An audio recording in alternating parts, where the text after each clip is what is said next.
하나님의 평화가 여러분과 함께하기를 주의 이름으로 축복합니다.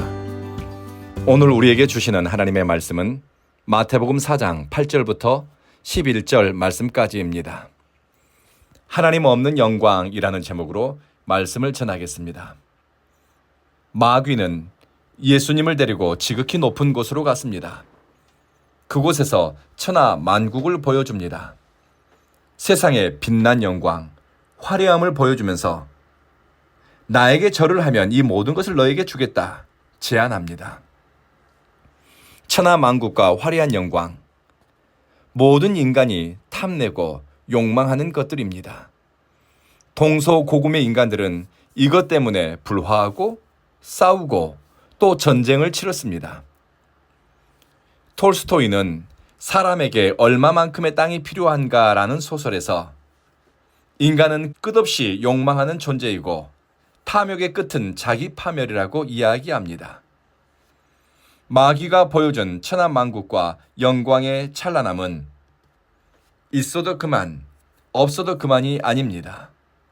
사람의 마음을 사로잡을 만한 것들이고 까무러칠 만큼 좋은 것들이고 보통 사람에게는 영혼을 팔아서라도 취하고 싶은 것들입니다. 예수님이 말씀하셨습니다. 사탄아, 물러가라. 기록되었으되 주 너의 하나님께 경배하고 다만 그를 섬겨라. 예수님은 우리 마음이 머물러야 할 자리, 우리 중심이 향해야 할 곳은 하나님을 예배하고 주님을 높이는 것임을 분명히 압니다. 시험은 죽을 때까지 찾아옵니다. 젊었을 때 시험을 넘어섰다고 나이 들어 시험이 찾아오지 않는 것은 아닙니다. 마귀는 예수님을 떠났지만 호시탐탐 기회를 노렸습니다. 예수님 주변의 사람들을 유혹하고 예수님을 넘어뜨리기 위해서 대중을 선동하고 사람들을 움직이고 사회 시스템과 필요하다면 영적인 것, 심지어 하나님의 말씀까지 이용해 넘어뜨리려고 했습니다. 마귀는 개인적으로도 역사하지만 대중의 의식과 감정, 심지어 문화와 종교 안에서도 역사합니다.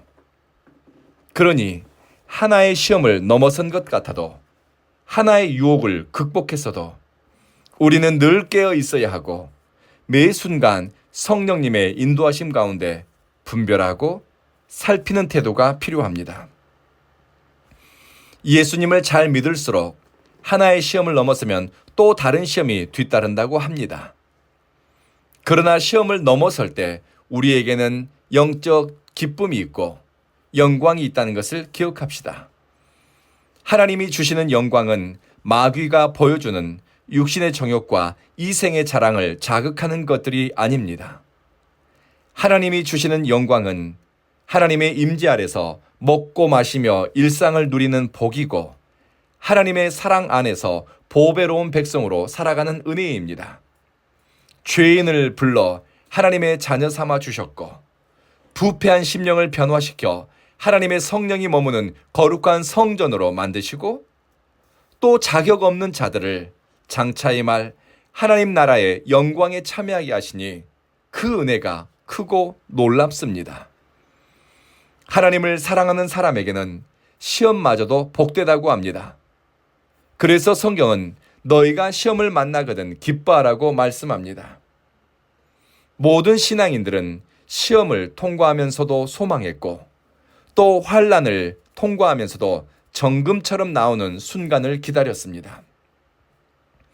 세 번째 시험에서 예수님을 시험하는 마귀는 천하 만국의 영광을 보여주면서 자기에게 절을 하면 모든 것을 주겠다라고 제안했습니다.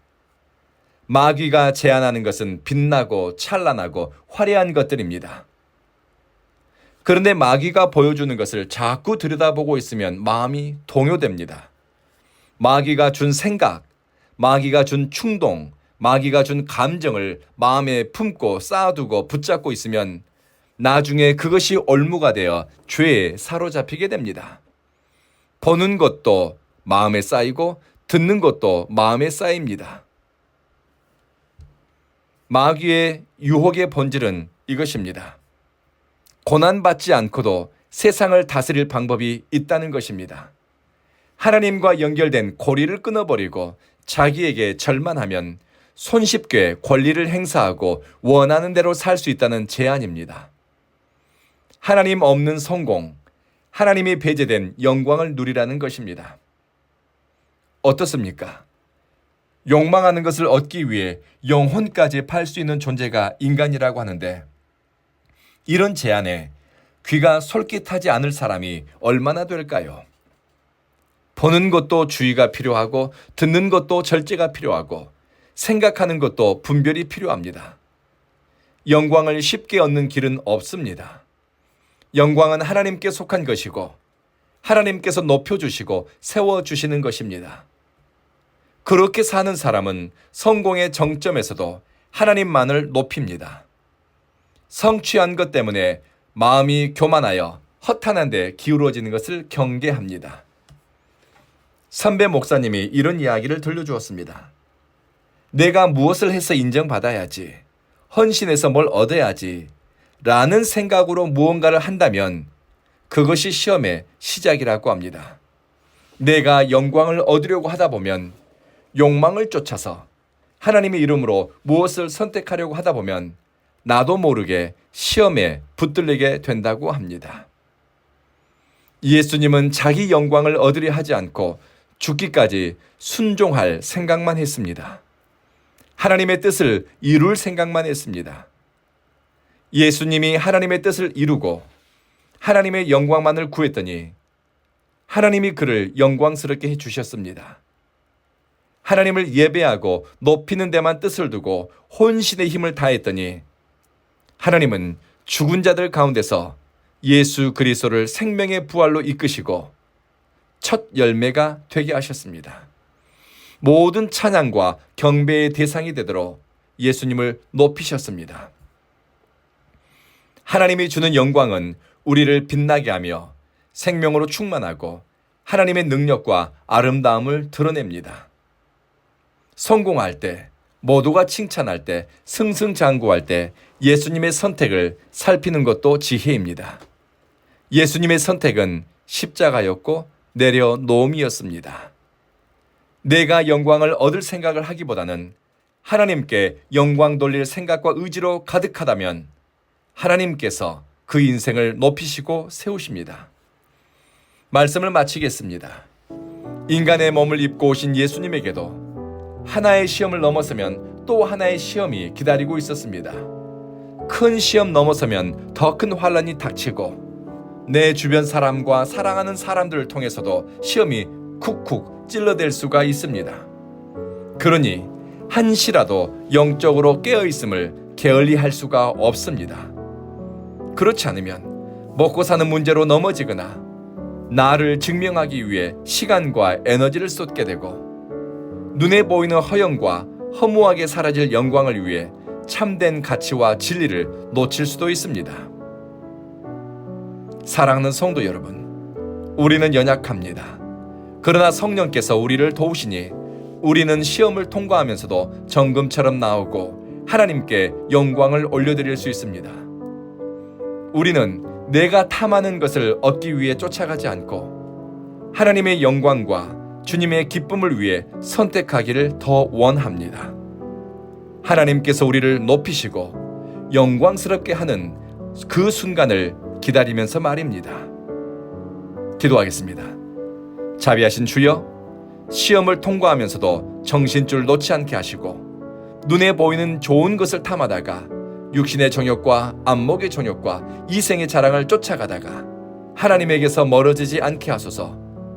분별하고 깨어있고 잘 살피면서 하나님의 영광을 위해 오늘을 살고 하나님을 기쁘시게 하기 위해 일상을 살게 하소서. 사랑하는 주여, 온 교회 성도들에게 하나님을 깊이 사랑하고 신뢰하는 마음을 주십시오. 하나님과 친밀한 관계 속에서 자신들이 보호받고 있으며 또 각 사람에게 주신 사명을 깨닫게 하소서. 제주를 지나는 사람들 가운데 예배의 자리를 잃어버렸거나 영적 송소를 찾지 못한 사람들, 신앙적으로 배회하는 사람들, 그들을 이곳 온 교회를 이끌어 이곳에서 하나님을 진심으로 예배하고 하나님과 깊은 사랑의 관계 속으로 들어가게 하소서. 우리 온 교회 성도들의 일상을 지키시기를 예수님 이름으로 기도합니다. 아멘.